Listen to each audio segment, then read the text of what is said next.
আপনার দুনিয়ার বাড়ি গাড়ি টাকা পয়সা রিজিক ব্যবসা বাণিজ্য স্ত্রী সন্তান এইগুলোকে নিয়ে এত বিচলিত হওয়ার কিছু নাই।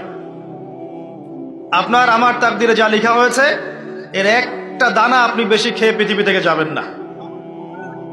আর আপনার আমার রিজিকে যা আছে তার এক চুল রেখে আপনি দুনিয়া থেকে যাবেন না। এটাই চূড়ান্ত সত্য কথা। আপনি ঘুষ খান আর সুদ খান আর দুর্নীতি করেন আর মানুষের সম্পদ আত্মসাৎই করেন না কেন, যতটুকু লেখা আছে আপনার তাকদিরে এর বেশি আপনি কিচ্ছু পাবেন না।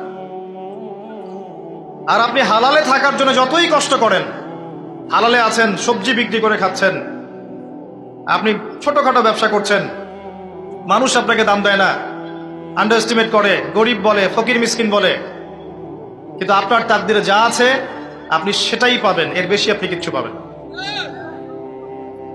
হুয়াল আউয়ালু ওয়াল আখির, আল্লাহ পাক প্রথম এবং আল্লাহই শেষ। কুল্লু মান আলাইহা ফান ওয়া ইয়াবকা ওয়াজহু রাব্বিকা যুল জালালি ওয়াল ইকরাম। প্রত্যেকটা বিষয় ফানা হয়ে যাবে, কিচ্ছু থাকবে না। এখন আপনি পৃথিবীতে যা দেখছেন এগুলোর কিছুই থাকবে না। প্রত্যেক মানুষ, প্রত্যেকটা জিন, প্রত্যেক উদ্ভিদ, প্রত্যেক এই প্রাণী, আকাশ, মহাবিশ্ব, গ্রহ নক্ষত্র, চন্দ্র সূর্য, সমুদ্র, পাহাড় পর্বত, বিশ্বনেতা, রাষ্ট্রনেতা, সমাজ নেতা, পরিবারের কর্তা, অর্থনৈতিক নেতা, সবাই মারা যাবে, সবাই শেষ হয়ে যাবে, কিচ্ছু থাকবে না। এই বিষয়টা আগে ভালো করে হজম করতে হবে যে আমরা এখানে থাকতে আসিনি, আমরা এই দুনিয়ায় থাকতে আসিনি, আমরা এখানে এসেছি চলে যেতে। যার মনের মধ্যে এই কনসেপ্ট থাকে সে কখনো আল্লাহ পাকের বিদ্রোহী হতে পারে না,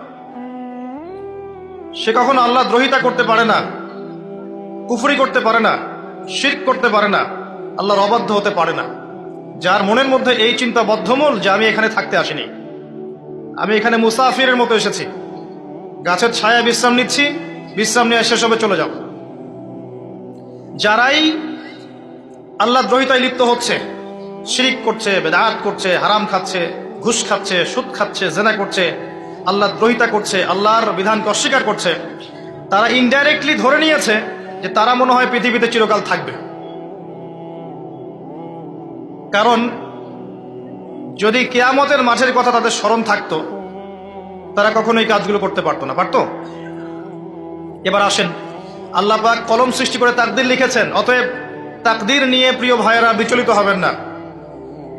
আপনার তাকদীরে যা আছে আপনি পাবেন, যা নাই কোশ্চিন কালেও পাবেন না, ফুল স্টপ। আপনার তাকদীরে যা আছে আপনি পাবেন, না পেয়ে আপনি দুনিয়া থেকে যাবেন না, ফুল স্টপ। আর আপনার তাকদীরে যা নাই সারা দুনিয়ার মানুষ মিলে আপনাকে দিতে পারবেন না, এই চিন্তাটা আগে মাথার মধ্যে সেট করেন। এই চিন্তা যার মধ্যে ইনস্টল করা আছে সে আত্মহত্যা করে না কখনো, সে হতাশ হয় না কখনো, সে ভয় পায় না, আল্লাহর পথে চলতে গিয়ে পিছু পা হয় না, সে জালেমের সামনে মাথা নত করে না। যার মাথায় এই চিন্তা আছে যে আল্লাহ যা লিখেছেন এটা হবে, যা লিখেন নাই সারা দুনিয়ার মানুষ মিলে সেটা হবে না, সিম্পল। এর মধ্যে আল্লাহ পাক পরীক্ষায় ফেলবেন, ওই বিষয়টা ডিফারেন্ট। আমি অবশ্যই তোমাদেরকে পরীক্ষা করব ভয় দিয়ে, ক্ষুধা দিয়ে, সন্তানের ইন্তেকাল দিয়ে, ফসলের ক্ষতি দিয়ে, সম্পদের ক্ষতি দিয়ে আমি পরীক্ষা করব। কিন্তু যারা সবর করবে এবং যারা এই কনসেপ্ট রাখবে ইন্না লিল্লাহি ওয়া ইন্না ইলাইহি রাজিউন, এদেরকে আল্লাহ পাক প্রশংসা করেছেন, ইনশাআল্লাহ এরা সফল হবে। আল্লাহ পাক তাকদীর লিখে ফেলেছেন, তাকদীর নিয়ে টেনশন করবেন না, রিজিক নিয়ে টেনশন করবেন না। এখনকার যুব সমাজের সবচেয়ে বড় টেনশন রিজিক। একটা জব, একটা ভালো জব, একটা ভালো ব্যবসা, সে সিকিউর লাইফ চাচ্ছে, রিজিক নিয়ে চিন্তা করবেন না। আপনার কাছে যে রিজিক আছে এটা আপনার কাছে আসবেই ইনশাআল্লাহ, হয়তো সময় লাগছে কিন্তু আপনার কাছে আসবে ইনশাআল্লাহ তাআলা। আপনি হালালের উপর থাকবেন, ন্যায়ের উপর থাকবেন, আপনি অন্যায় পথে রিজিক সার্চ করবেন না। আপনার তাকদিরে যে রিজিক আছে আপনার কাছে আসবে ইনশাআল্লাহ। এবার আসেন, আল্লাহ পাক এরপরে সৃষ্টি করেছেন মহাবিশ্ব, এই পুরো মহাবিশ্ব।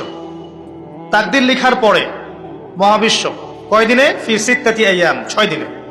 মাত্র 6 দিনে আল্লাহ পাক পুরো মহাবিশ্ব সৃষ্টি করেছেন।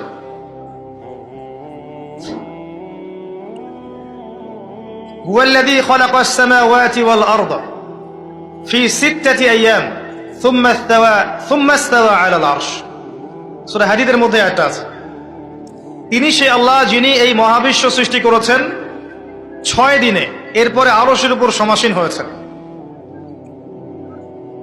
আল্লাহ পাক এর একদিন আমাদের একদিনের মতো নয়, বরং কিয়ামতের মাঠে যেদিন আমরা দাঁড়িয়ে থাকব, এই দিনটা হবে আল্লাহর হিসেবে 50,000 বছরের সমান। মানুষ অস্থির হয়ে থাকবে, বিচার শুরু হচ্ছে না কেন।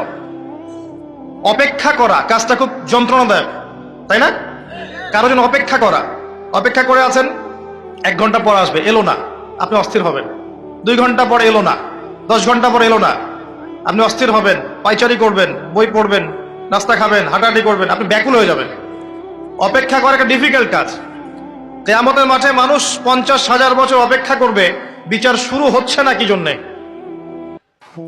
সবাই গিয়ে ধন্না দিবে, প্রথমে আদম আলাইহিস সালাম, তারপরে নূহ আলাইহিস সালাম, ইব্রাহিম, মূসা, ঈসা আলাইহিমুস সালাম। আল্লাহর কাছে একটু সুপারিশ করেন, বিচার যেন শুরু হয় অ্যাটলিস্ট। কেউ কিচ্ছু করতে পারবে না, কারণ সবাই বলবে ইয়া নাফসি ইয়া নাফসি। দূর থেকে একজনের আওয়াজ আসবে, যিনি ইয়া নাফসি বলছেন না, যিনি বলছেন ইয়া উম্মতি ইয়া উম্মতি।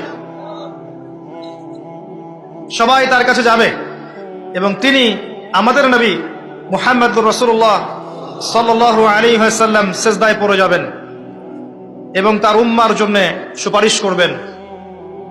উম্মার কবিরা গুনাহগার ব্যক্তিদেরকে সুপারিশ করে তিনি জান্নাতে নিয়ে যাবেন ইনশাআল্লাহ। আল্লাহ তাকে ওয়াদা করেছেন, হে নবী, তোমার উম্মতের কোনো ব্যক্তি যদি শিরিক না করে আমার সামনে উপস্থিত হয়, আমি তাকে মাফ করে দেব ইনশাআল্লাহ। হাদিসে কুদসির মধ্যেও আছে যে, হে আদম সন্তান, তুমি যদি দুনিয়ার সমান পাপ নিয়ে, আসমান জমিন সমান পাপ নিয়ে আমার সামনে দাঁড়াও, কিন্তু আমার সাথে কাউকে শরিক করনি, তাহলে আমি আল্লাহ তোমার সামনে আসমান জমিন সমান ক্ষমা নিয়ে উপস্থিত হব ইনশাআল্লাহ। শোনেন, 1,999 জন মানুষ জাহান্নামে যাবে, প্রতি 1000-এ 999 জন মানুষ জাহান্নামে যাবে। সহিহ বুখারীর হাদিস 4 বার এসেছে। এখানে ইকুয়েশনটা এমন না যে ম্যাথামেটিক্যালি ক্যালকুলেট করতে হবে, এমন নয়। এটা দিয়ে আধিক্য বোঝানো হচ্ছে, বেশিরভাগই জাহান্নামে যাবে। এই কথা আল্লাহ পাক কিন্তু সূরা আরাফের মধ্যেও বলেছেন 179 নম্বর আয়াতে, ওয়ালাকাদ যারানা লি জাহান্নামা কাসীরাম মিনাল জিন্নি ওয়াল ইনস। একই বিষয়, কোরআন হাদিস পরস্পর মিলে যায়। এখানে একটা বিষয় বুঝতে হবে, আল্লাহ পাক বলেছেন সূরা নিসার